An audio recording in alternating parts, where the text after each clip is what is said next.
ओम शांति। अभी कल हमारी जो मुरली आधी रह गई थी उसको ही हम पूरा करते हैं।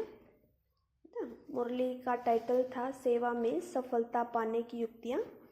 23 जनवरी 1970 के बाबा की अव्यक्त महावाक्य हैं। तो कल बाबा ने बोला था कि त्याग से ही भाग्य बनता है, लेकिन त्याग करने के बाद मन में भी संकल्प उत्पन्न नहीं होना चाहिए। तो बाबा ने कहा था जब बलि चढ़ते हैं तो बाबा ने कहा वो बार बार नहीं काटते, एक ही बार काटते हैं, जिसको बाबा कहते हैं झाटकू बच्चे। तो बाबा को भी वही झाटकू बच्चे पसंद हैं, जो सोचते रहते हैं करेंगे नहीं करेंगे, वो बाबा को पसंद नहीं है। तो हम आगे सुनते हैं। तो बाबा ने कहा डबल सर्जरी करते हो और ही अच्छा चांस मिलता है 2 मार्ग बताने का, शरीर का भी और मन का भी। जैसे स्थूल सर्विस करने से तनख्वाह मिलती है, वैसे ही ईश्वरीय सर्विस करने से क्या तनख्वाह मिलती है? स्वर्ग की बादशाही, वह तो वहाँ मिलेगी, लेकिन यहाँ क्या मिलता है? प्रत्यक्ष फल का अनुभव होता है। भविष्य तो बनता ही है, लेकिन भविष्य से भी ज़्यादा अभी की प्राप्ति है। अभी जो ईश्वरीय अतीन्द्रिय सुख मिलता है वह भविष्य में नहीं मिल सकता। यह अतीन्द्रिय सुख सारे कल्प में कभी नहीं मिल सकता। ऐसा खजाना अभी बाप द्वारा मिलता है। अनेक जन्म इंद्रियों का सुख और 1 सेकंड में अतीन्द्रिय सुख का अनुभव होता है। शिव बाबा को युगल बनाया है, वह देहधारी युगल तो सुख के साथी होते हैं, लेकिन यह तो दुख के समय साथी बनता है। ऐसे युगल को तो 1 सेकंड भी अलग नहीं करना चाहिए।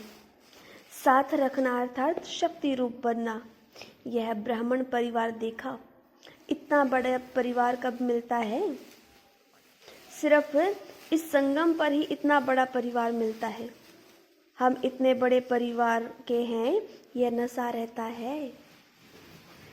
जितना कोई बड़े परिवार का होता है उतनी उसको खुशी रहती है। सारी दुनिया में हम थोड़ों को इतना बड़ा परिवार मिलता है, तो ये निश्चय और नशा होना चाहिए। हर एक को यह नशा होना चाहिए कि कोटों में से कोई हम गायन में आने वाली आत्माएं हैं। कभी सोचा था क्या कि ऐसा भाग्य प्राप्त हो सकता है? अचानक लॉटरी मिली है, लॉटरी की खुशी होती है ना, तो फिर यह अविनाशी लॉटरी है जो कभी खत्म न हो सकी। ऐसी लॉटरी हम आत्माओं को मिली है। यह नशा रहता है। कोने कोने से बाप दादा ने देखो किन्हों को चुना है। चुने हुए रत्नों में आप विशेष हैं, यह याद रहता है। बाप दादा को कौन से रत्न अच्छे लगते हैं? साधारण। ऐसी खुशी सदैव अविनाशी रहे। वह कैसे रहेगी? जैसे दीपक होता है वह सदैव जगा रहे, इसके लिए ध्यान रखते हैं। घृत और बाती, इन 2 चीज़ों का ख्याल रखना पड़ता है। तो यहाँ भी खुशी का दीपक सदैव जगा रहे, इसके लिए 2 बातें ध्यान में रखनी है। ज्ञान घृत और योग है बत्ती। अगर ये दोनों ही ठीक हैं तो खुशी का दीपक अविनाशी रहेगा, कभी बुझेगा नहीं। 15 दिन भी इस संगम युग के बहुत हैं। कभी मत समझना कि हम तो 15 दिन के बच्चे हैं, लेकिन संगम का समय ही अभी बहुत कम है। इस कम के हिसाब से ये 15 दिन भी बहुत हैं। इसलिए अब ऐसे ही सोचना कि लास्ट वालों को फास्ट होना है।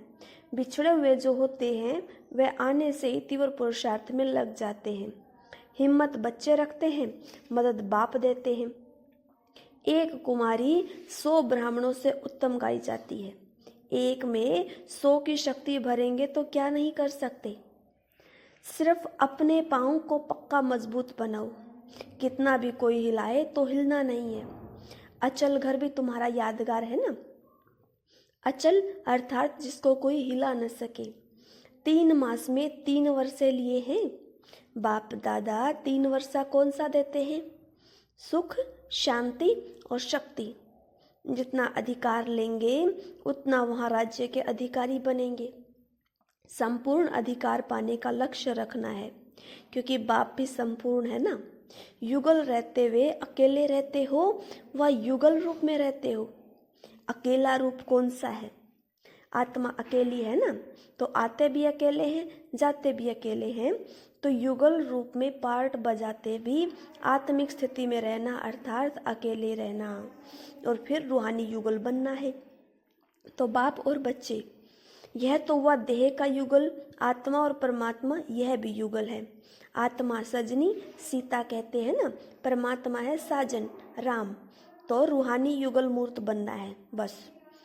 देह के युगल रूप नहीं, देहधारी का युगल रूप खत्म हुआ। अनेक जन्म देहधारियों का युगल रूप देखा। अब आत्मा और परमात्मा का युगल रूप बनना है। ऐसी स्थिति में रहते हो। इस अनोखे युगल रूप के सामने वह युगल तो कुछ भी नहीं। तो देह की भावना खत्म हो जाएगी। सभी से प्रिय जो चीज़ है, प्रिय चीज़ अच्छी लगती है ना, तो उस प्रिय वस्तु को छोड़ दूसरे को प्रिय कैसे बना सकते हो? अकेला भी बन जाना है, फिर युगल भी बनना है। कोई को आने से ही लॉटरी मिल जाती है, कोई को प्रयत्न करने से लॉटरी मिलती। ऐसे उच्च भाग्यशाली अपने को समझते हो? कुमारों के लिए भी सरल मार्ग है, क्योंकि उल्टी सीढ़ी जो चढ़े हैं उनको उतरनी पड़ती है। इसलिए कुमार कुमारियों के लिए और ही सहज है।